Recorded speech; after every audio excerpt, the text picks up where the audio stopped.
네, 한국의 전세는 다른 나라에서는 마땅히 번역할 단어가 없어서 발음 그대로 그냥 전세라고 씁니다. 우리나라에만 있는 독특한 주거 형태이기 때문입니다. 300만 가구 넘게 우리 국민 15% 정도가 이 전셋집에 살고 있습니다. 임대차라고는 하지만 워낙 큰 돈이 한꺼번에 들어가기 때문에 세입자 입장에서는 보증금 안 떼이는 게 아주 절박한 과제입니다. 전입신고나 또 확정일자 같은 제도가 있지만 이 세입자들이 믿었던 이 안전판조차 사기꾼들에게 뚫린 걸로 KBS 취재 결과 확인됐습니다. 문서를 조작해서 사는 사람도 모르게 주소지를 옮겨 근저당을 설정한다거나 확정일자 서류까지 위조하는 수법으로 세입자들 재산을 위협하고 있습니다. 이혜린, 양민철 기자가 차례로 보도합니다. 30대 김모 씨는 서울 구로구 전셋집에 9달째 거주 중입니다. 그런데 최근 성북구청으로부터 갑작스런 연락을 받았습니다. 전입신고 하셨는데 여기 사시는 거 맞냐? 그래갖고 무슨 소리시냐고 저는 아예 움직일 생각 자체도 안 한다고 그랬. 지난달 8일자로 주소지가 이전돼 있었습니다. 누군가 김 씨를 자기 집 세대원으로 꾸며 몰래 전입신고를 한 걸로 보입니다. 전입신고는 누가 했다고 한 건가요? 저도 아예 모르는 사람이에요. 제 이름으로 도장까지 파갖고. 신분증 확인할 때 뭐 이렇게 이게 진짜인지 가짜인지 신고할 때 그렇게 하면 좋은데 그런 시스템이 아니에요. 새 들어있는 집은 법적으로 빈집이 되어버렸고 그걸 담보로 집주인이 대출을 받은 것도 확인했습니다. 뒤늦게 지자체가 경찰에 수사를 의뢰했지만 보증금 2억 6천만 원을 돌려받을 보장이 없어졌습니다. 다음날 바로 대출을 받아갔더라고요. 진짜 3일간은 거의 밥도 못 먹었어요. 대비라는 걸 다 했는데도 이렇게 돼버리니. 또 다른 이 세입자는 정반대의 피해를 당했습니다. 자신이 사는 전셋집에 생면부지의 사람이 몰래 전입신고를 했고 졸지에 1주택 2가구가 되면서 전세대출 갱신을 못 받을 수도 있게 됐습니다.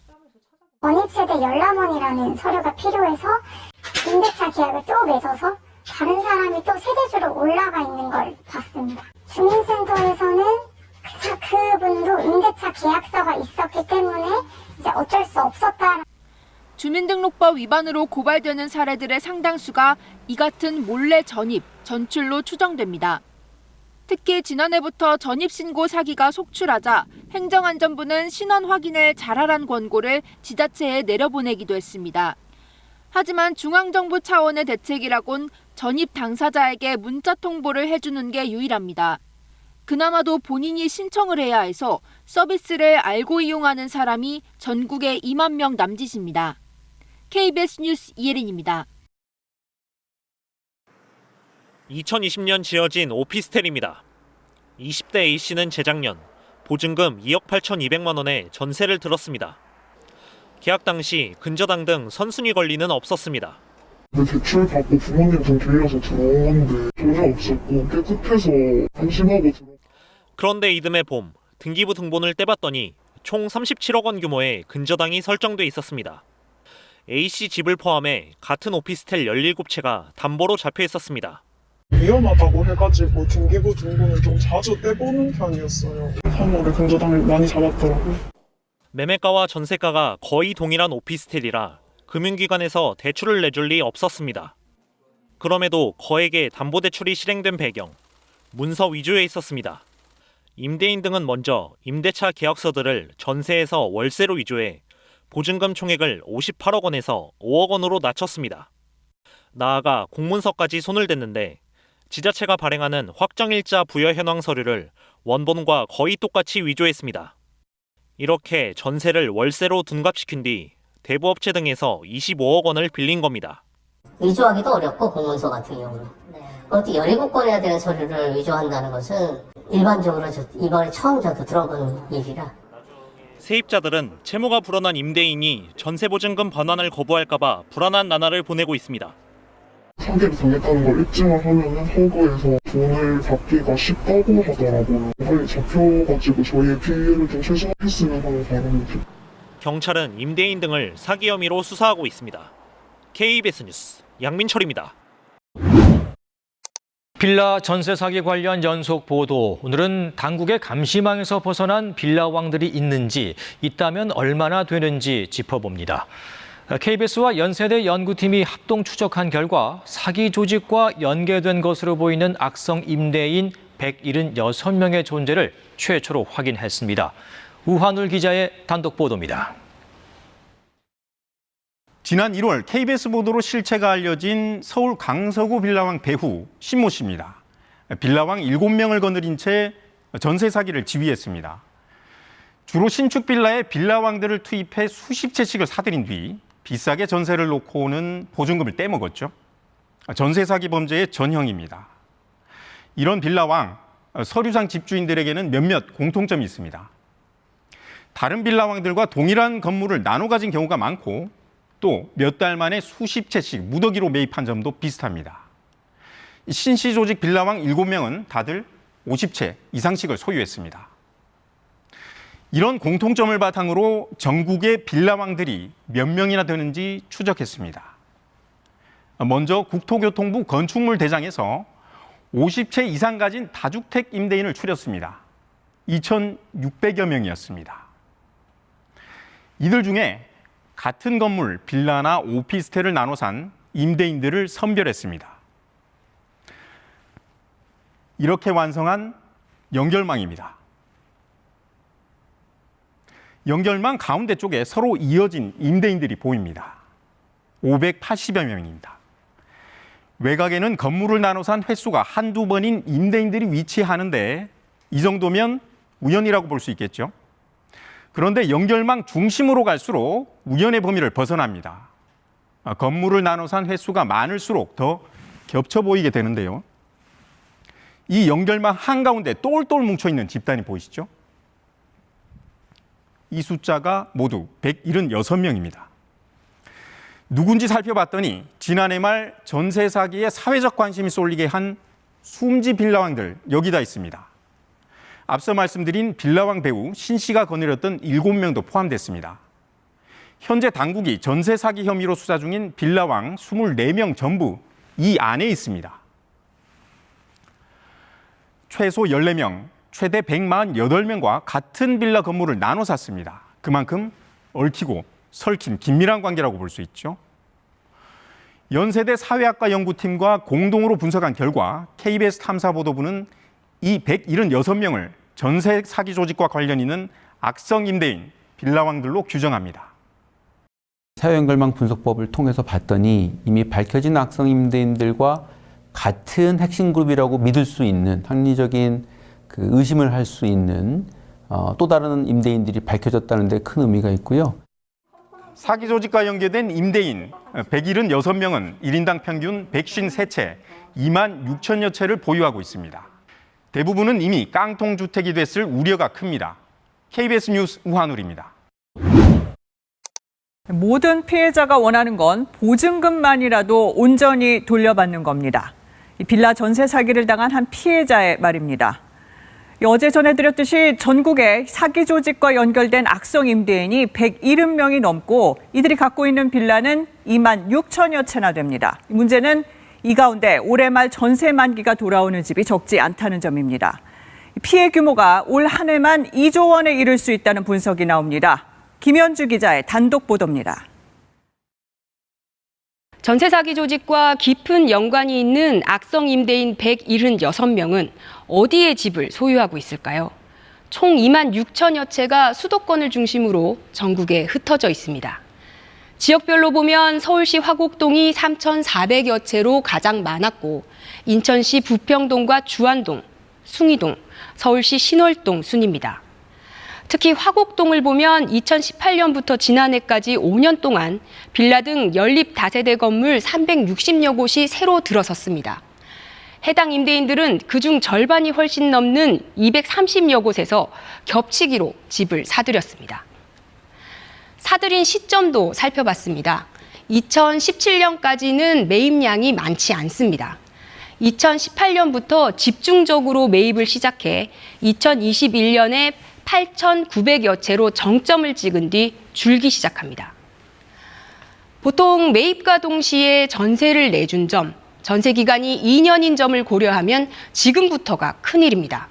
만기가 돌아오는 물량이 올해 폭증하고 보증금을 돌려받지 못하는 피해도 최대치가 될 수 있습니다. 피해 규모를 추정해 볼까요? 이들이 신고한 전세 실거래가 평균은 2억 700만 원입니다. 2년 전 매입 물량과 곱해 단순히 계산하면 올해 사기 피해 추정액은 최대 1조 8,500억 원이 넘습니다. 실제 위험 징후가 곳곳에서 나타나고 있습니다. 서울 양천구 이 신축 빌라는 전체 16가구 중 14가구가 최근 세무당국에 가압류됐습니다. 14가구 모두 송모 씨 한 사람 소유입니다. 대출받았던 은행에서 전화가 오는 거예요. 보이스피싱인 줄 알았어요. 놀랬죠, 당연히. 집주인 송 씨는 KBS 탐사보도부가 분석한 사기 조직 연계 임대인 176명 중 한 명입니다. 전세 만기를 앞둔 세입자들은 하루하루 불안에 떨고 있습니다. 저희가 당신 이런 상태고 다 이런 거 티를 낼 수도 없고 나가고 싶을 때 갚는 게 목표이기 때문에. 사기 조직과 얽힌 전국의 악성 임대인 176명. 이들로 인해 벌어질 깡통 전세 사기 규모는 올해 1조 8,500억 원에 이어 내년에도 7,700억 원으로 추산됩니다. KBS 뉴스 김현주입니다. 안타까운 소식으로 이어갑니다. 지난해 인천에서 잇따랐던 이른바 건축왕 전세 사기의 피해자가 숨진 채 발견됐습니다. 제대로 된 대책이 없다, 더 못 버티겠다는 내용의 유서가 발견됐습니다. 이지은 기자입니다. 인천 미추홀구의 5층짜리 빌라입니다. 지난달 구속된 건축왕 남모 씨가 일부 소유했던 곳으로 세입자 여러 명이 보증금을 되찾지 못했습니다. 그중 한 명인 30대 남성 A 씨가 그제 숨진 채 발견됐습니다. 힘들어서 당장 이제 내쫓긴 편이고 언제 당장 내쫓기면 어떻게 살냐. 극단적인 그런 생각을 많이 한다. 그런 식으로 얘기를 많이 하셨습니다. A 씨는 2년 전 보증금 7천만 원의 전세를 들었고 집이 경매에 넘어간 사실을 지난해 알게 됐습니다. 전세 계약보다 10년 앞선 2011년에 근저당이 설정된 데다 최우선 변제 기준을 웃돌아 전세 보증금을 한 푼도 못 돌려받게 됐습니다. A 씨는 미추홀구 전세사기 대책위원회 활동에 적극 참여했지만 실질적인 피해 구제책이 없다는 점에 좌절했던 것으로 알려졌습니다. 휴대전화에 남긴 마지막 글엔 정부가 제대로 된 대책도 없다, 더는 못 버티겠다는 내용이 담긴 것으로 전해졌습니다. 되게 열심히 다녔대요. 그러다가 아마 이제 현실의 벽에 부딪혔겠죠? 시청에 가서도 저희 되게 홀대된. 건축왕 남모 씨는 자신의 건물이 경매에 넘어갈 걸 알면서도 다수의 전세 계약을 체결한 혐의로 구속됐습니다. 지금까지 확인된 피해자 160여 명, 피해액은 126억여 원입니다. 다른 전세 사기와 달리 선순위로 근저당이 잡혀 있어 전세보증 보험 적용도 어려웠습니다. 처음에 시장도 안 만나줬잖아요. 그러다 나중에 이제 만나주고 했는데 사실 현실적인 대답은 하나도 없었어요. 회의만 맨날 할 뿐이지. 미추홀구 전세 사기 대책위는 다음 주 고인을 기리는 추모제를 열 예정입니다. KBS 뉴스 이지은입니다. 수도권 일대에서 전세 사기 행각을 벌인 일당이 붙잡혔습니다. 보증보험을 들게 해 세입자를 안심시킨 뒤 이 집주인을 보증금을 돌려줄 능력이 없는 사람으로 바꿔치기 하는 방식인데 이 피해액만 360억 원이 넘습니다. 김마른의 기자의 보도입니다. 서울의 한 다세대 주택 등기부 등본. 2021년 7월 30대 신혼부부가 이 집에 전세 계약을 맺고 입주했습니다. 그런데 다음 날 이 집은 4억 3천여만 원에 다른 사람에게 팔렸습니다. 하루 만에 집주인이 바뀌었지만 임차인 부부는 몰랐습니다. 제가 전세 들어가고 그 다음날 바로 매매를 했더라고요. 새 집주인은 신용불량자라고 그러고 또 얼마 전에 사망하셨다고. 전세 계약을 알선한 곳은 이른바 부동산 컨설팅 업체. 이 업체는 집을 시세보다 비싸게 팔게 해주겠다며 원래 집주인에게 접근해 매매가 수준으로 전세 계약을 맺게 했습니다. 계약을 맺은 뒤엔 임차인 몰래 새 집주인으로 명의를 바꿨습니다. 새 집주인은 노숙자나 신용불량자 등 전세 계약이 끝난 뒤에도 보증금을 돌려줄 수 없는 사람들, 업체로부터 돈을 받고 명의만 빌려준 것이었습니다. 이 업체는 임차인에겐 주택도시보증공사에 보증보험을 들면 전세 사기를 피할 수 있다며 안심시켰습니다. 결국 이렇게 문제가 된 집이 수도권 일대 150여 곳, 피해 보증금만 360억 원이 넘습니다. 이들은 수수료 명목으로 50여억 원을 챙겼습니다. 경찰은 공인중개사 등 조직원 113명을 검거하고 이 가운데 5명을 사기 등의 혐의로 구속했습니다. 피해를 이제 예방해주겠다라는 그런 말 그대로 그 민사상 구제제도 이런 이제 보증제도인데 여기에 컨설팅 업자들이 악용을 한 거죠. 피해 보증금 대부분은 주택도시보증공사가 떠안게 돼 결국 국민 세금으로 메우게 됐습니다. KBS 뉴스 김아른입니다. 최근 전세 사기가 끊이질 않는다는 보도 여러 차례 전해드렸는데요. 막막한 상황에서 피해자들은 직접 발로 뛰며 조금이라도 피해를 줄여볼 방법을 찾고 있습니다. 이럴 때 필요한 지원센터나 제도는 이미 마련돼 있습니다. 하지만 부산을 비롯한 지역은 이마저도 소외되고 있습니다. 보도에 정민규 기자입니다. 2년 전 부산의 한 오피스텔에 입주한 김모 씨. 최근 전세 계약을 맺은 집주인이 연락을 끊고 잠적한 걸 알게 됐습니다. 한 오피스텔에 같은 집주인과 전세 계약을 맺은 사람만 50여 명입니다. 어디에 전화를 해서 도움을 받고 그 다음 과정을 어떻게 밟아 나가야겠다라는 이런 도움조차도 어디에 구해야 될지 모르겠다 보니까 그 부분이 제일 처음에 막막해서. 하지만 정부의 전세 사기 피해 대책은 수도권에 집중이 되어 있습니다. 피해자가 무료 법률 상담이나 긴급 금융 지원을 받을 수 있는 전세 피해 지원센터의 경우 서울과 인천 이렇게 두 곳에서만 운영하고 있습니다. 인천시도 서울에만 있던 지원센터를 시가 예산을 지원하고 관계기관에 적극적으로 요구해 운영하게 됐습니다. 거리상으로 가깝고 궁금한 사항을 한 곳에 오면 다 상담을 할 수가 있으니까 아니 소송을 하게 되면은 저희가 무료로까지 좀 지원을 해주는 방안도 찾고 있거든요. 정부가 전세 사기로 쫓겨나는 등 주거 불안을 겪는 임차인을 위해 상반기 중 마련하겠다고 밝힌 긴급 지원주택 500호 역시 수도권에 몰려 있습니다. 임시적으로도 그 거처를 좀 활용할 수 있도록 하는 그런 그 대책이 마련돼야 될 것 같고, 또 더 나가서 시에서 좀 피해자를 전체적으로 관리하고 도움을 줄 수 있는 그런 피해자 구제센터 같은 것들도 조기에 적극적으로 좀 만들어져야 되지 않겠습니까? 지난해 부산에서 제때 집주인에게 전세 보증금을 돌려받지 못한 금액은 주택도시보증공사에서 집계한 것만 225억 원에 이릅니다. 전세 사기 피해자들의 주거 불안 해소를 위해 부산시도 적극적으로 대책 마련에 나서야 할 것으로 보입니다. KBS 뉴스 정민규입니다.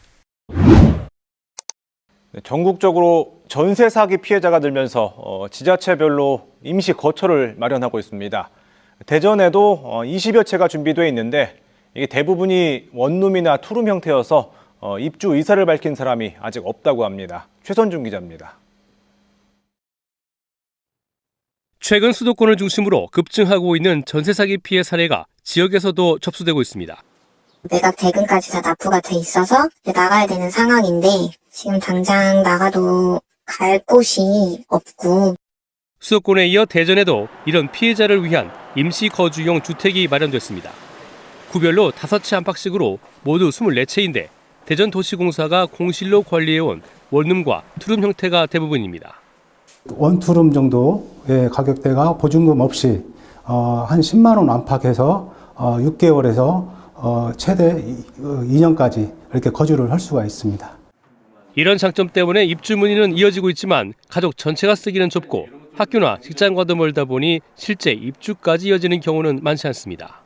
주거 지원하는 것도 한 줄기 빛처럼 느껴졌는데 결국엔 알아보니 저희가 갈 수 있을 만한 곳은 없어서 생활 반경에서 좀 벗어나기를 원하지 않으시는 분들이 계셨습니다. 그래서 임시 주거보다는 좀 금융 지원을 많이 요구를 하시더라고요. 지금까지 주택도시보증공사를 통해 접수된 전세 사기 피해는 대전과 충남에서 40여 건, 대전시와 충남도는 피해 접수가 더 늘 것으로 보고 다양한 평형의 주택 확보를 통해 이들의 임시 거주를 도울 예정입니다. KBS 뉴스 최선중입니다.